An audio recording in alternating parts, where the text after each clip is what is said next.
प्रिय विद्यार्थियों नमस्कार।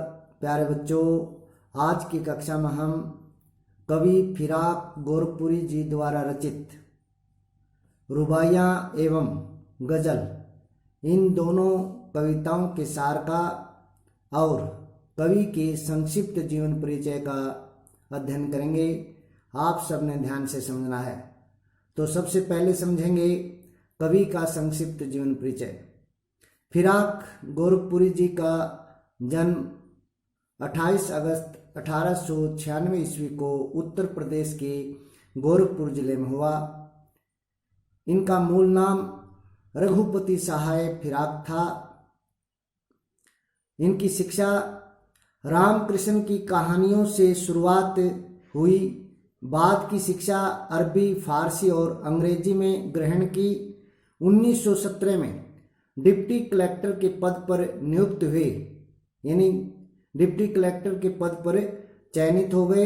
लेकिन स्वराज आंदोलन के लिए 1918 में वहां से त्याग पत्र दे दिया, यानी वो कलेक्टर का पद छोड़ दिया। 1920 में स्वाधीनता आंदोलन में हिस्सेदारी के कारण 1.5 वर्ष की जेल यात्रा की, यानी जेल गए। इलाहाबाद विश्वविद्यालय के अंग्रेजी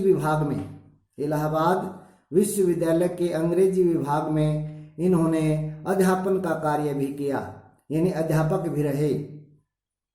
इनको जो सम्मान मिले, सबसे पहला जो सम्मान मिला वो साहित्य अकादमी पुरस्कार मिला, जो कि इनकी रचना गुले नगमा के लिए दिया गया इनको, और ज्ञानपीठ पुरस्कार इनको मिल चुका है, तथा सोवियत लैंड नेहरू अवार्ड ये इनको पुरस्कार मिल चुके हैं। जो इनकी महत्वपूर्ण कृतियां हैं, सबसे पहली तो है गुले नगमा, जिस पर इनको साहित्य अकादमी पुरस्कार मिला। दूसरी है बज़्म-ए जिंदगी रंगे शायरी, बज़्म-ए जिंदगी रंगे शायरी एक ही रचना है ये। उर्दू गजल गोई, गजल गोई का मतलब होता है गजल लिखने की प्रक्रिया, तरीका किस तरह से लिखी जाती है। और बज़्म होता है महफिल या सभा, ठीक है, और गुले होता है फूल। इनका निधन सन 1983 ईस्वी में हो गया, 1983 में। यह थी कवि की संक्षिप्त जीवनी। अब पढ़ लेते हैं रुबाइया कविता का सार। देखें, फिराक की रुबाई में हिंदी का एक घरेलू रूप दिखता है। रुबाई क्या होता है बेटे? छंद। जिस तरह से हिंदी में छंद होते हैं, चौपाई, सोरठा, सवैया, कवित, दोहा, ठीक उसी तरह से रुबाई भी एक उर्दू का छंद है।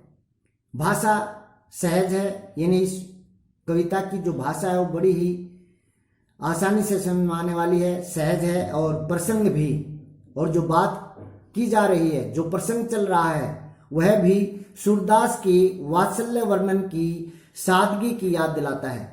जिस तरह से सूरदास जी ने अपनी रचनाओं में वात्सल्य रस का बड़ी सादगी से वर्णन किया है, तो उसी वर्णन की याद दिलाती है ये रुबाई कविता, यानी इसमें जो ये प्रसंग है ये उसी वर्णन की याद दिलाता है।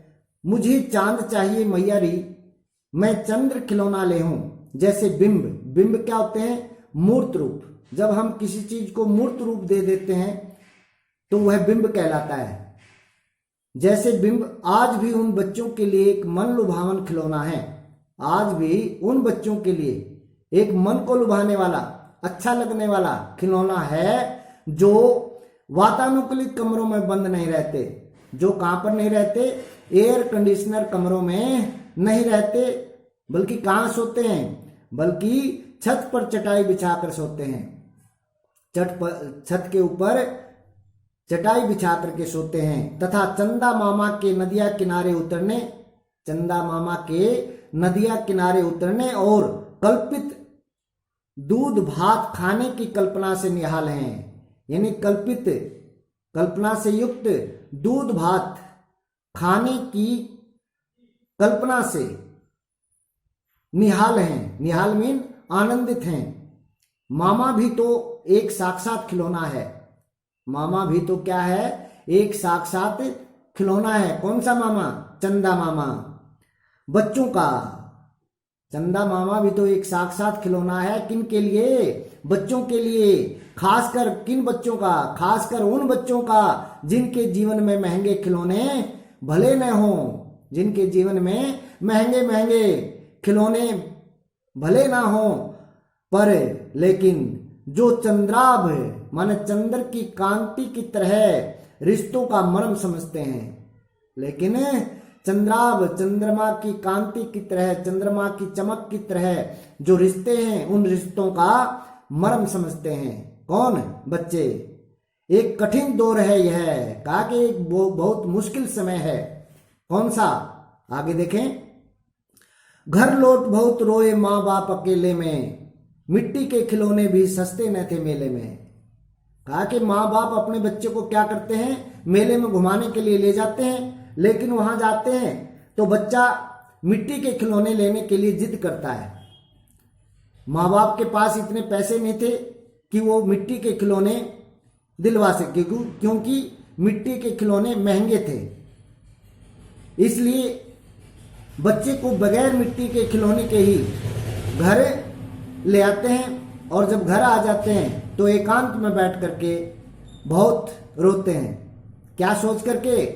कहा कि घर लौट बहुत रोए माँ बाप अकेले में, मिट्टी के खिलौने भी सस्ते न थे मेले में। क्या सोच कर? कि मिट्टी के खिलौने भी मेले में सस्ते नहीं थे, और तो हमारी हैसियत ही क्या थी? एक मिट्टी के खिलौने भी हम अपने बच्चे को नहीं दिला पाए। ये सोच करके वो भावुक हो जाते हैं, रोने लगते हैं। लोका देना। अब कविता के बारे में बताया, कविता में कौन कौन से शब्दों का प्रयोग किया है। लोका देना, घुटनियों में लेकर कपड़े पहनाना। लोका देना क्या होता है? जब हम बच्चे को खिलाते हैं तो कई बार ऐसे खिलाते खिलाते ऊपर उछाल देते हैं, ऐसे उछाल करके खिलाते हैं, तो वो क्या होता है? लोका देना। घुटनियों में लेकर कपड़े पहनाना। और माँ क्या करती है? बच्चे को अपने घुटनों के बीच में लेकर के कपड़े पहनाती है। गेसुओं में कंघी करना, और उसके गीले बालों में क्या करती है? कंघी करके संवारती है उन बालों को। रूपवती मुखड़ा और सुंदर मुख, नरम दमक, हल्की चमक, जिदिया बालक, और जिद करने वाला यानी हट करने वाला बच्चा। रस की पुतली यानी मीठा बंधन, प्रेम का बंधन। रस की पुतली क्या होता है? मीठा बंधन या प्रेम का बंधन। ये कुछ विलक्षण प्रयोग हैं, यानी कविता के अंदर इन कुछ विलक्षण शब्दों का प्रयोग हुआ है। अब भाषा कैसी है? हिंदी, उर्दू और लोक भाषा के अनूठे गठबंधन का, जिसे गांधी जी हिंदुस्तानी के रूप में पल्वित करना चाहते थे। कहा कि ऐसी भाषा का प्रयोग हुआ। 3 भाषाएं मिली हैं, हिंदी, उर्दू और लोक भाषा, यानी क्षेत्रीय भाषा, स्थानीय भाषा।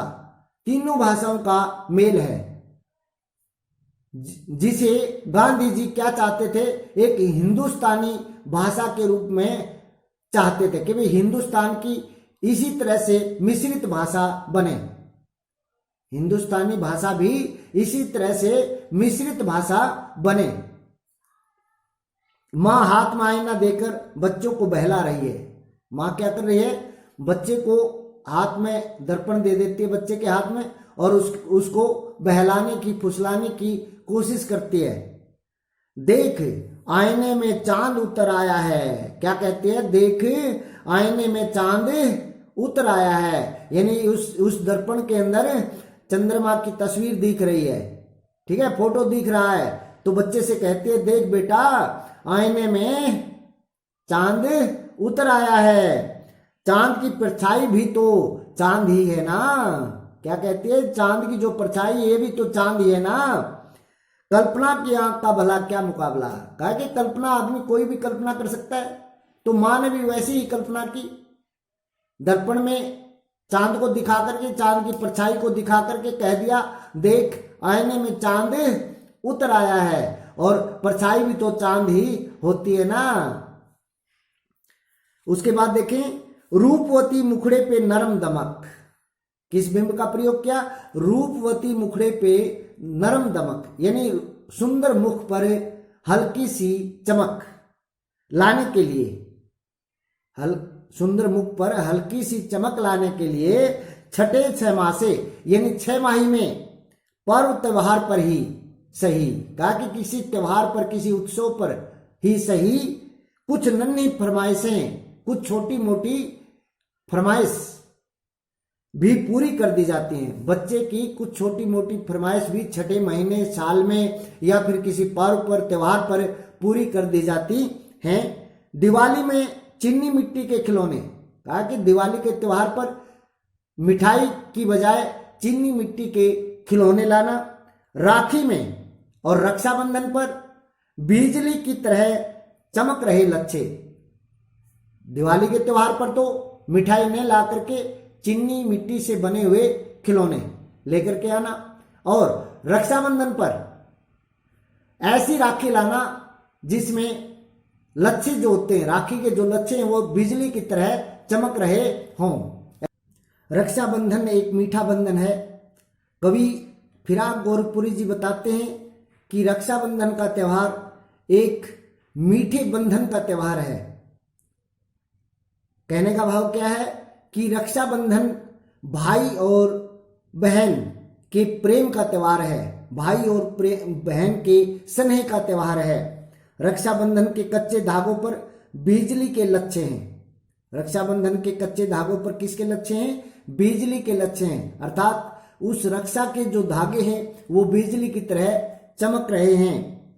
सावन में रक्षाबंधन आता है। कौन से महीने में आता है बेटे रक्षाबंधन?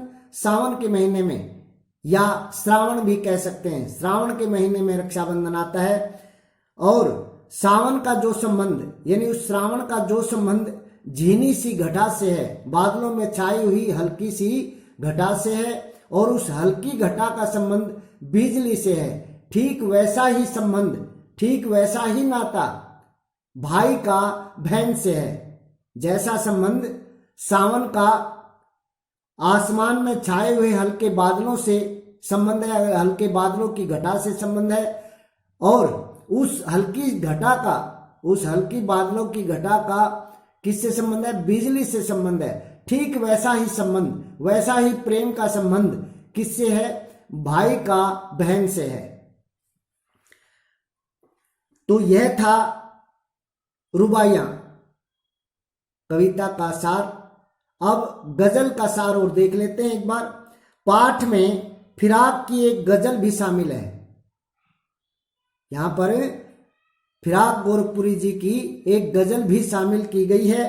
रुबाइयों की तरह ही फिराक की गजलों में भी, रुबाइयों की तरह ही फिराक की गजलों में भी हिंदी समाज और उर्दू शायरी की परंपरा भरपूर है। हिंदी समाज और उर्दू की परंपरा जो है भरपूर है। कहने का भाव क्या है? गजल के अंदर भी हिंदी और उर्दू का प्रयोग हुआ है। इसका अद्भुत नमूना है यह गजल।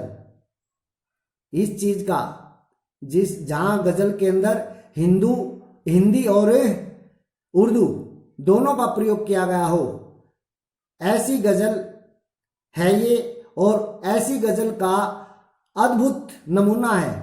अद्भुत मीन अद्वितीय, विचित्र। यह गजल कुछ इस तरह बोलती है कि जिसमें दर्द भी है। कहा कि गजल में जो बातें हैं, यानी गजल के अंदर जो बात की गई है, उन बातों में दर्द भी है और एक शायर की ठसक भी है। ठसक क्या होता है? नखरा। यानी दर्द भरी भी है ये बातें, ये गजलें, और नखरे से भरी हुई भी हैं। और साथ ही क्या है? काव्य शिल्प की वह ऊंचाई, यानी काव्य सौंदर्य की वह ऊंचाई, वह श्रेष्ठता जो गजल की विशेषता मानी जाती है।